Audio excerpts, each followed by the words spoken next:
Hey guys, I recently went over what AP, EAP, and FSD are with the pricing and the different variants, so now I'm going to explain which one I think is the best. So if you're interested, stay tuned.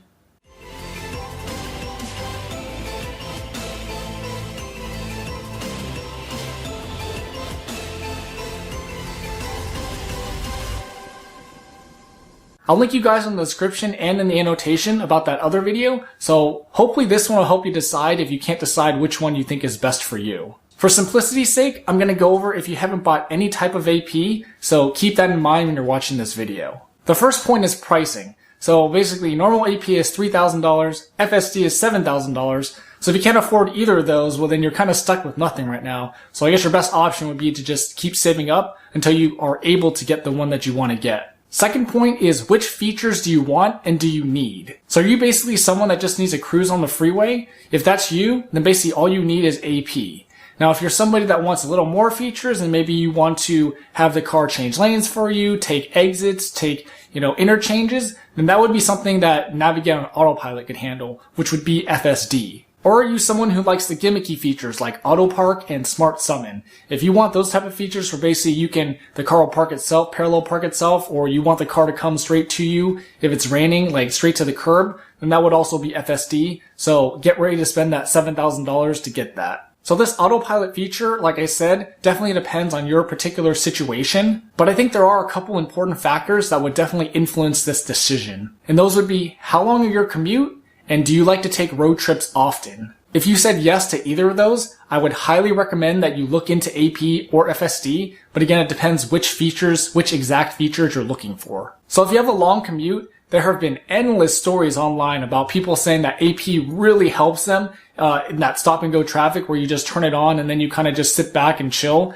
and let autopilot do its thing. And so basically, if that's you have 30-mile commute and it takes you an hour and a half each way or something like that, then I would definitely recommend definitely look into getting AP, because it can definitely help you and make your commute a lot less stressful by letting the car do its thing. So if you see my buddy Kevin with the P3D, he has one of those long commutes where he commutes like 40 miles each way and it takes him 2 hours or whatever. And so he actually ordered AP, just normal AP a while ago. And yet again, another believer. And he was telling me, a couple weeks ago, hey, this is awesome. It really helps me with my commute. And so the $3,000 they spent on it was totally worth it to him. And of course, same thing with road trips. Since we know road trips are going to be lots of long straight miles, you definitely want to look into getting AP.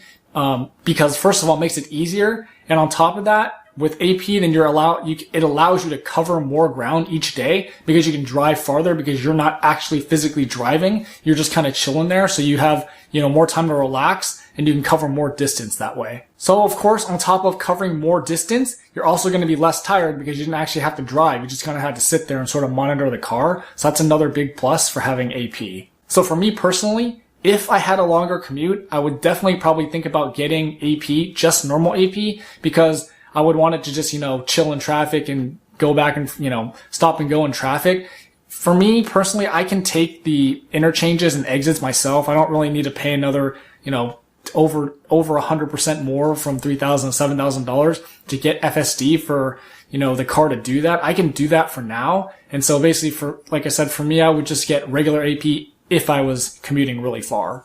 With FSD, there's also the factor that you're literally paying for nothing right now. So you're paying for something that's going to be, released in the future, but it's going to be years before that's even, ready to go because of all the regulatory approvals and things that Tesla has to go through to allow us to use FSD fully. So basically, if you were to buy FSD right now, for the most part, you're basically giving Tesla free money, interest-free money, because it's not out yet and it's not going to be out for a bunch of years. So I'm all for, basically donating money for now for them to, research on this stuff. And that's what I did for the Model 3. I paid the $1,000 deposit on the second day after Elon announced the Model 3. But this is quite a bit more money. And basically you could use that money now to invest and build it and make it more. And maybe by the time the, FSD is actually available, you'd have 7,000 equity you could use to buy it instead of just not throwing away, but giving away 7,000 now. And so that's kind of where I'm coming from, where it's I don't really want to get FSD just yet. And on top, like I said before, it's it's not ready and we don't know how it's gonna like perform. So I'd rather see all that stuff first before I dish for something like this. Another thing I'm not having about Tesla is that basically, let's say 5 years from now, FSD is available. Like I said, I might not have the car. You know, it's possible, or maybe you get in a car crash, you don't have the car. But one of the things I really don't like about Tesla for FSD and this type of, autopilot product is basically you only buy it for the specific car. And so basically Tesla has not allowed us to buy licenses where you can transfer them from car to car. So basically, let's say I have my Model 3, I were to buy FSD now, and then, I sell the car or I crash or something and I can't use the car. Well, if I buy another car later when FSD is available, I have to buy FSD again. And so that's another reason why it's like, I'm not going to buy it right now because it's not available basically. And 5 years is a long time. There's a lot of stuff that can happen in 5 years. So not really worth it at this point. Like I said, unless you want to donate to their research.